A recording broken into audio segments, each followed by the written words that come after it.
Hello everyone. Today I want to talk to you about your bow grip. Grip. Grip.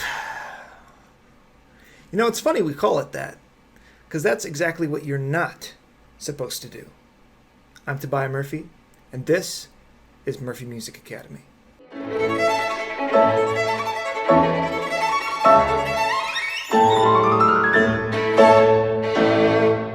Tension. Every violinist has some, and we're all trying to get rid of it. In fact, sometimes I feel that what I'm doing in my teaching practice is not so much just teaching people the mechanics of the violin, but teaching them how to relieve tension and just letting their body do the rest. Now, the most obvious places for tension are going to be in your shoulder, most notably because everyone wants to scrunch their shoulders. A lot of it's going to be in your upper arms. For the left hand, a lot of it's going to be in your forearm and in the hand itself.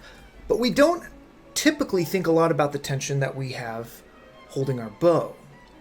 Now, while I'm sure most of you would have probably already agreed that having a tight bow hold wasn't the best thing in the world, I've known enough fairly decent, fairly competent violinists that have tighter than necessary bow holds, so maybe it's not something that's at the top priority for a lot of players. However, for the pursuit of greater excellence and the understanding that there is no pleasure in mediocrity, let's try to root out every bit of tension that we can find. Now, before we go into some basic tips and suggestions and exercises on how to relieve tension in your bow hold while you're playing, I think we should address some things about violin playing first that you might not have thought about.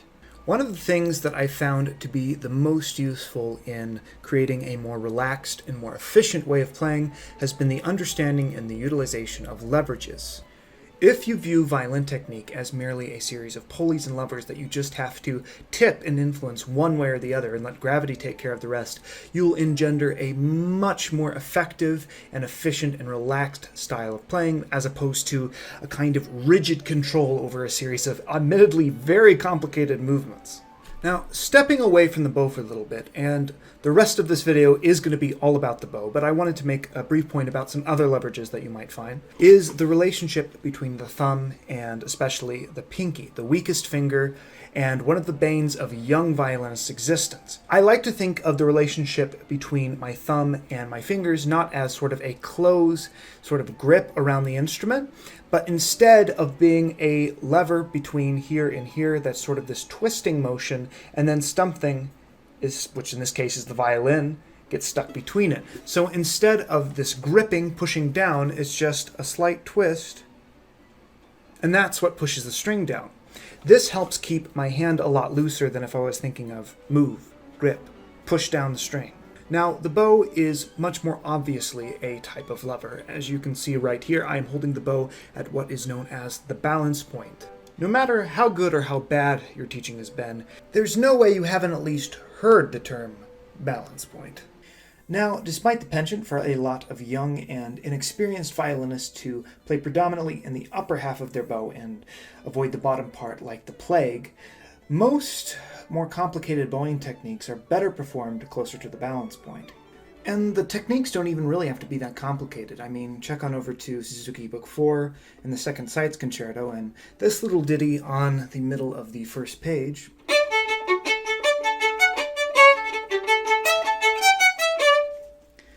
works a lot better if you're trying to get any kind of finesse, any kind of spiccato. Works a lot better if you just keep around the balance point. Makes the technique a lot simpler too, rather than what most students do, which is try to play it at the tip. Now, why does something like that work so well closer to the balance point? Once you get used to it, of course. It does take a little bit of getting used to when playing closer to the frog. The answer is, if you are playing closer or on your balance point, then your bow has now become a much more gravitationally neutral entity. The bow, as every violinist knows, is more heavily weighted towards the frog, which means that if you want to keep a more sustained sound towards the tip, you're going to have to put a considerable greater weight into the bow as you approach the tip through your first finger. This also, of course, means that the closer you get to the frog, the more weight you're going to have to take off via your pinky. If you don't regulate the weight at the frog, then the tone tends to sound a little bit like a cow undergoing a breech birth. Now, this, oddly enough, brings me into the first exercise that you're going to want to do to help loosen up and increase the suppleness of your bow hand. Now, I'm sure that this sort of bow pinky push-up teeter-totter thing, I don't actually have a direct name for it. I'm sure there is one because a lot of people do this.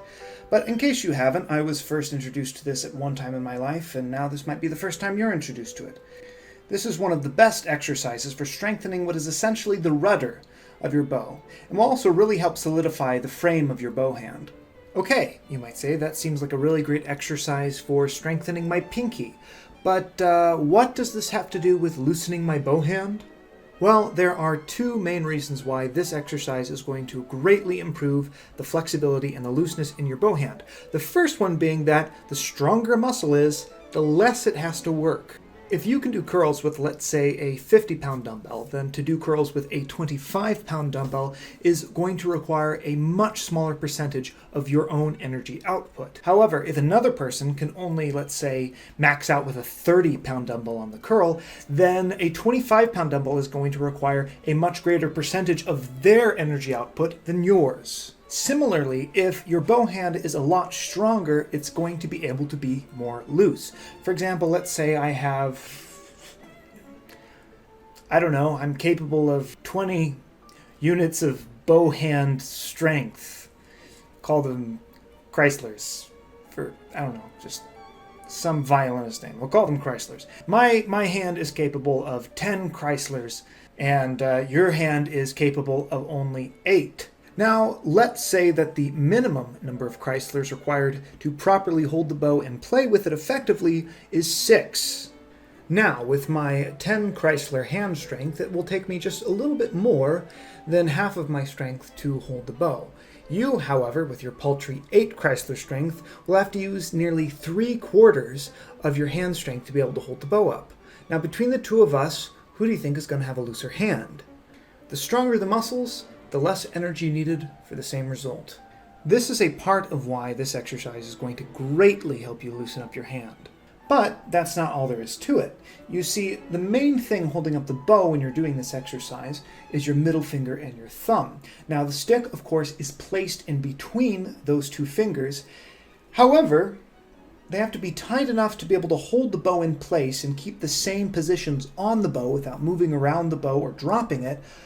However, they also have to be loose enough to allow the bow to move around them. So you have to develop this almost perfect balance of looseness and firmness between your fingers and the bow.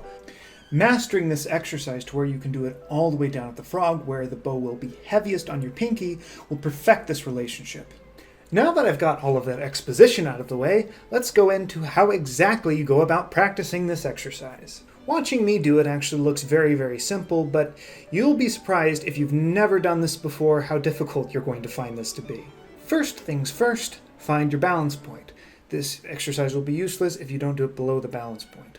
Once you have found the balance point, go ahead and pick it up at the balance point with your left hand, then go about an inch or so below the stick and place your middle finger and thumb on that spot on the stick, similarly to how they would be in a normal bow hold on the frog. I say similarly, not exactly, because when you're actually holding a bow properly with all the fingers in the right place, the thumb is more or less on the side of the tip here rather than straight on the tip like this. And when you do this exercise, you actually want to be right on the tip of the thumb. So basically, the relationship between your middle finger and your thumb is going to be almost perfectly perpendicular. Now, this is very, very important because if your thumb comes to your middle finger at a slight angle, as it would be when you're normally holding the bow, then what you're going to end up doing while you're doing this exercise is twisting the bow this way, because there's not a direct counterbalance coming from each side going in this way. So if there's one is slightly off to the other, then the bow's going to be moving around and your pinky's not going to have anything to push on. So before you start this exercise, you might want to make sure that your thumb and the pad of your middle finger are able to easily make this perpendicular relationship. Most people don't have that much of a problem with it, but I have had a few students that, just because of their hand shape, everybody's hand is shaped differently, their thumb naturally wanted to come more to the side like this, which meant they automatically were pushing the bow around back and forth this way, because the two contact points on the bow were not directly across from each other. So, find those 2 points with your middle finger and your thumb, and then first what we need to work on is your flexibility of your pinky. So once you've found this, don't put any of your other fingers on, but just put the pinky here and feel the weight of the bow pushing against the pinky. If you're below the balance point, even a little bit, there's going to be a little bit of weight pushing against the pinky.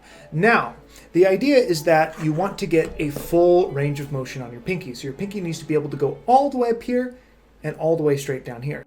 In fact, another exercise that you can do without using your bow in preparation for this, along with this, is to practice pushing the tip of your pinky down following a straight line. You can give a pencil and sometimes just check to make sure,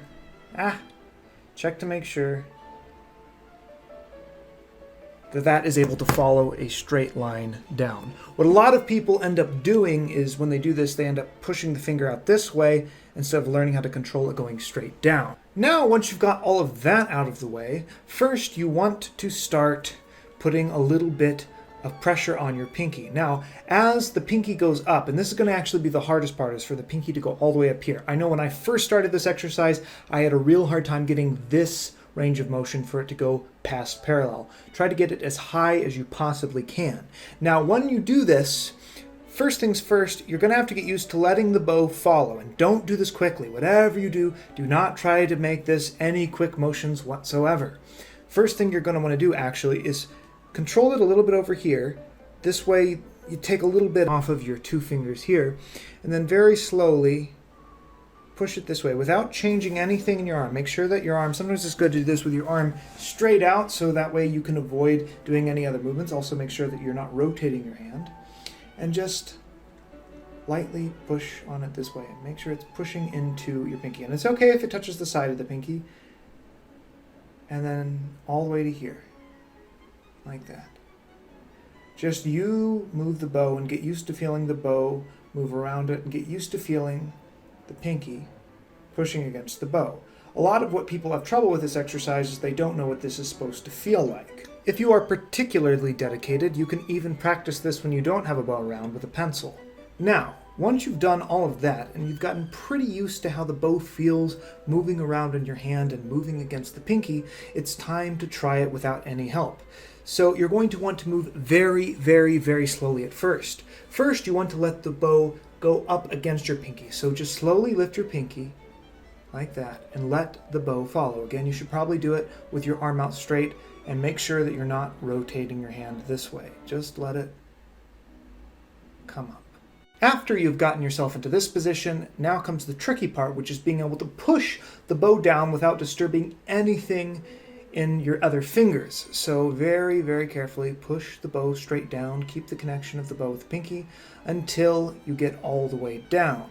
Now, the major learning curve of this exercise is going to be the relationship between your middle finger and your thumb and keeping the bow from going back and forth while your pinky is trying to push on it.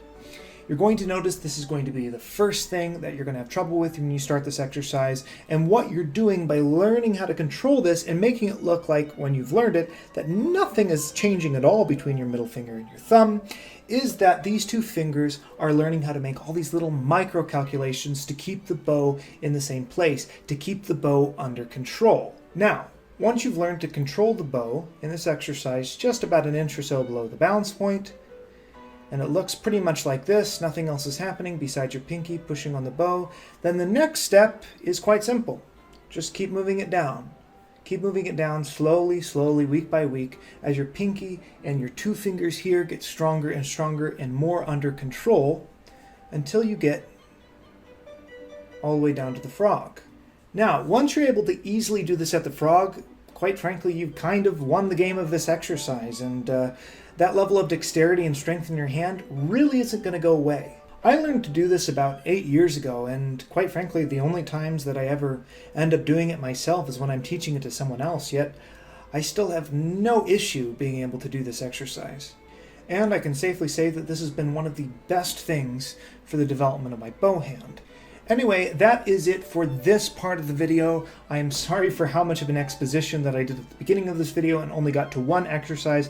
I do feel, however, that explaining the underlying mechanics and the why of everything that we do is just as important as the how. Or maybe that's just what I'm interested in. Anyway, I do have other ideas and exercises that are going to greatly increase the flexibility and looseness of your bow hand coming up in part 2 of this video. I can't wait to see you there, and I can't wait to hear your comments at whether or not you've tried this exercise, whether or not it's worked for you, how it's worked for you, if you tried it after this video, how it worked for you then. Anyway, I've been Tobiah Murphy for Murphy Music Academy, where there is no pleasure in mediocrity. I can't wait to hear from you, and I'll see you in part 2.